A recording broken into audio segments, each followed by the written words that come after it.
자, 우리 주제로 다시 돌아오면, 유기체에 대해서 제가 두 가지로 이야기를 해드렸습니다.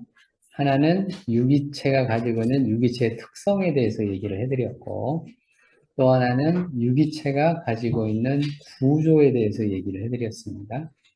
그래서 유기체가 가지고 있는 구조란 방향성이라고 얘기해드렸고, 이 방향성은 이제 영적 관점에서 쓰는 단어이고, 이걸 심리적으로 얘기를 하면 경향성입니다. 방향성과 경향성은 같은 거예요. 사람마다 일정한 경향성이 있잖아요. 어떤 사람은 열심히 하려고 하는 경향이 있는 사람, 어떤 사람은 놀려고 하는 경향이 있는 사람, 어떤 사람은 웬만하면 말하려고 하는 경향이 있는 사람, 어떤 사람은 말 안 하고 침묵하려고 하는 경향이 있는 사람, 어떤 사람은 믿으려고 하는 경향이 있고, 어떤 사람은 의심하는 경향이 있고, 사람마다 굉장히 다양하잖아요. 이런 경향성, 즉 방향성, 이게 구조라고 얘기를 해드렸습니다.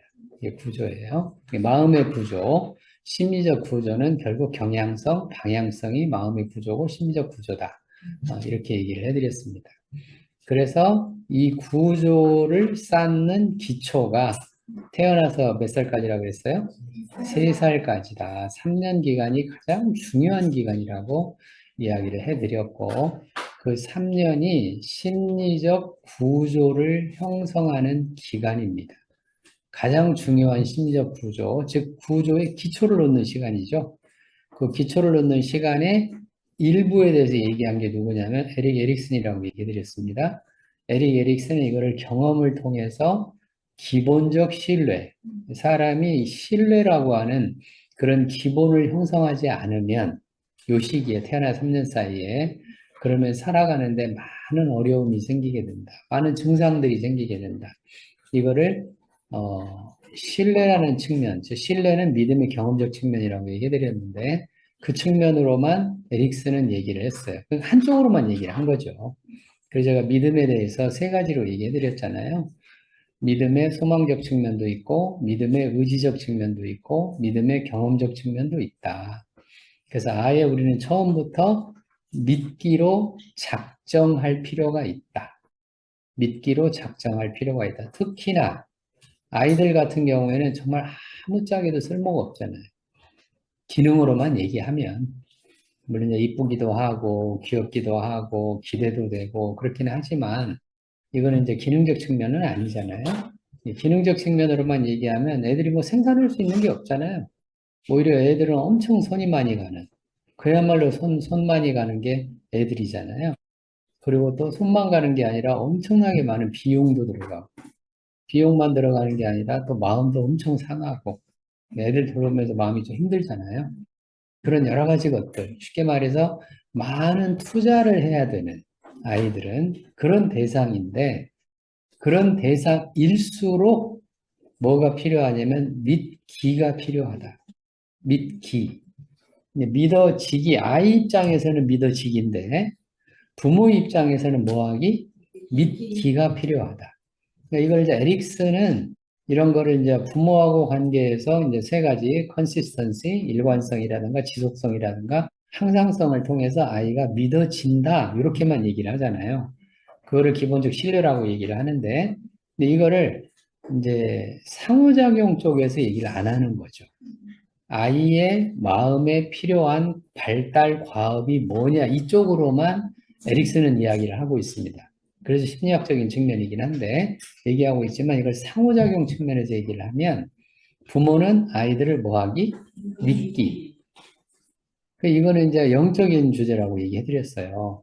하나님이 우리가 아직 뭐 되었을 때, 죄인 되었을 때 우리를 사랑하시기로 작정하십니다. 이 믿기잖아, 이게. 분명히 우리가 배반할 줄도 알고, 우리가 자기를 안 믿을 줄도 알고, 우리가 때로는 원망할 줄도 알고, 다 알고 계시잖아요. 원망도 할 거고, 조금만 잘못되어지면 금방 원망하는 마음도 생기잖아요. 조금 괜찮다 싶으면 막 하나님 찬양하고 막 좋다고 하다가도 조금만 어려움이 생기게 되면 하나님 어디 계시냐 그러고, 언제 그랬냐 그러고 이러잖아요, 우리가. 사람이 이제 그런 거를 너무 잘 아시는데, 그럼에도 불구하고 뭐 하기로? 믿기로 작정을 하셨다. 언제부터 작정했냐면 태초부터 작정을 했다.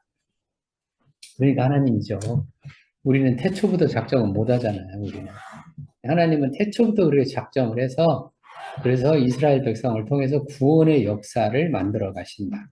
그게 이제 하나님의 영적인 역사잖아요.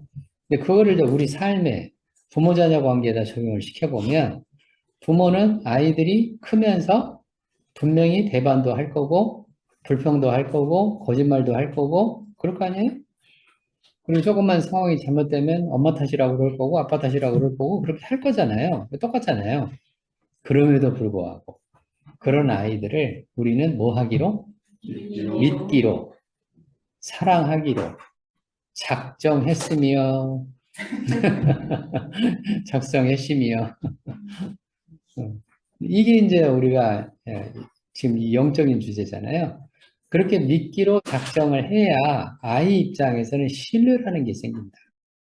경험이 되어진다. 아, 엄마 아빠가 나를 꾸준히 믿어 주시는구나. 이게 경험이 되어야 그래야 아이 입장에서는 믿음에 대한 경향성이 생깁니다. 그게 아니고 엄마 아빠가 나를 안 믿기로 작정한 부모들도 많이 있잖아요. 웬만하면 의심하고 웬만하면 했냐 그러고 웬만하면 왜 안 했냐 그러고 했다 그러는데도 네 말 못 믿는다 그러고 우리 그런 부모들도 많잖아요. 그런 부모들은 뭐 하기로 작정하신 분들이에요? 안 믿기로 작정을 하신 분들이에요. 그러니까 아이들 마음속에 뭐가 생기냐면 불신이 생깁니다. 의심이 생기고 불신이 생기고 두려움이 생기고 불안이 생기고 더 가면 공포, 두려움이 생기잖아요. 그 경향성이 이미 잡히는 거예요. 그렇게. 부모가 뭐 하니까 안 믿기로 작정을 했기 때문에 그렇게 되는 거예요. 믿기로 작정을 하는. 이게 이제 영적으로 또 얘기하면 너희는 세상의 빛이라 라고 하는 이 하나님의 말씀은 우리가 세상은 안 믿는 세상이잖아요. 안 믿는 세상이니까 세상은 웬만하면 불신할 겁니다. 웬만하면 안 믿을 거라고요. 저도 이제 그런 마음이 있으니까 여러분들에 대해서 그런 마음이 있어요. 웬만하면 여러분들 이해 못할 거다. 이 마음이 있다니까. 그러니까 제가 믿어줘야 되는데 저도 그런 죄성이 있어가지고 웬만하면 못 믿, 안 믿는다 그러고 이해 못한다 그러고 또뭐 가르쳐도 소용없다 그러고 뭐 이런 마음이 있단 말이죠. 근데 그런 마음을 계속 발동을 시키면 있는 것과 발동시키는 거는 다른 문제잖아요. 있는 건 자연이지만 그 자연을 액츄얼라이즈 하는 거는 내가 하는 겁니다. 그 다른 문제잖아요. 이 두 가지는. 그러니까 세상에서는 이걸 똑같이 얘기를 하는데 우리가 이제 의심하고 서로 못 믿게 돼 있으니까 의심하는 게 당연하지 않냐. 이렇게 이제 똑같이 얘기를 해요. 네이처와 의지를 똑같이 얘기를 해요. 근데 하나님은 다르게 얘기하십니다. 네이처가 그렇다 하더라도 내가 의지를 발동을 해서 네이처가 그렇다 할지라도 내가 믿음을 발동을 해서 다르게 할 수 있다. 그래서 여기에서 절제라는 말이 그래서 나옵니다. 컨트롤이란 말이 그래서 나오는 거예요. 내가 의심하려고 하는 마음, 불안해서 자꾸 도망가려고 하는 마음, 두려워서 자꾸 숨으려고 하는 이런 마음을 뭐 하라? 잡아라. 붙잡아라. 붙잡아서 뭐 해라? 돌이켜라. 어느 쪽으로 돌이켜라? 믿는 쪽으로 돌이켜라. 이게 지금 믿음 생활이, 이게 신앙 생활이잖아요, 이게. 이 과정이 쉽지는 않습니다. 쉽지는 않지만, 이거를 하나님이 계속 요구를 하시는 거예요. 그러니까 부모 자녀 관계에서도 마찬가지죠. 아이들이 자꾸 엇나가려고 할 때 부모가 그래 너 엇나가는 거 보니까 진작에 알아봤어. 우리 그런 얘기 많이 하잖아요. 애들이 자꾸 엇나가려고 하면 얘는 태어날 때부터 그랬어. 지금 많이 들은 말이에요. 부모들한테 정말 많이 들은 말. 부모들이 와가지고 자식에 대해서 뭐라고 해요. 쟤 때문에 너무 힘들어요. 쟤 원래 그랬어요. 원래 그랬대. 원래가 어딨냐고. 우리가 탄생에 대해서 이제 오늘 이제 얘기를 할 건데, 원래는 없어요. 원래 그런 사람 없어요. 이제 구조를 형성하는 기간이에요. 만들어가는 기간이라고요. 그 만들고 형성하는 기간이란 말의 뜻은 어떻게 만드느냐가 중요한 거지. 원래 처음부터 아예 부모를 속이기로 작정을 하고 태어났다. 그런 사람이 어디가 있습니까?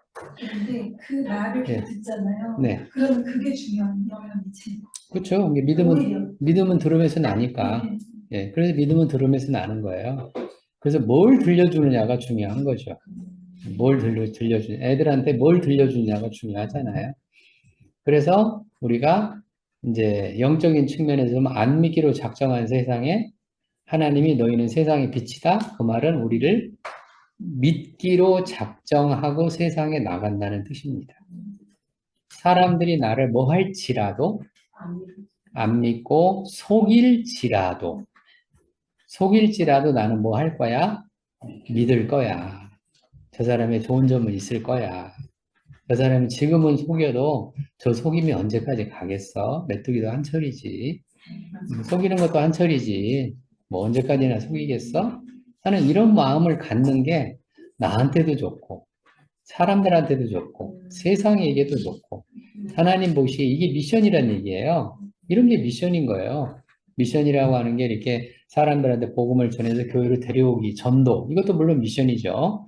그렇지만 상담적 입장에서 미션이라고 하는 거는 우리가 삶에서 태도로 보여주는 게 상담적 미션입니다. 삶에서 태도로 그걸 보여주는 거예요.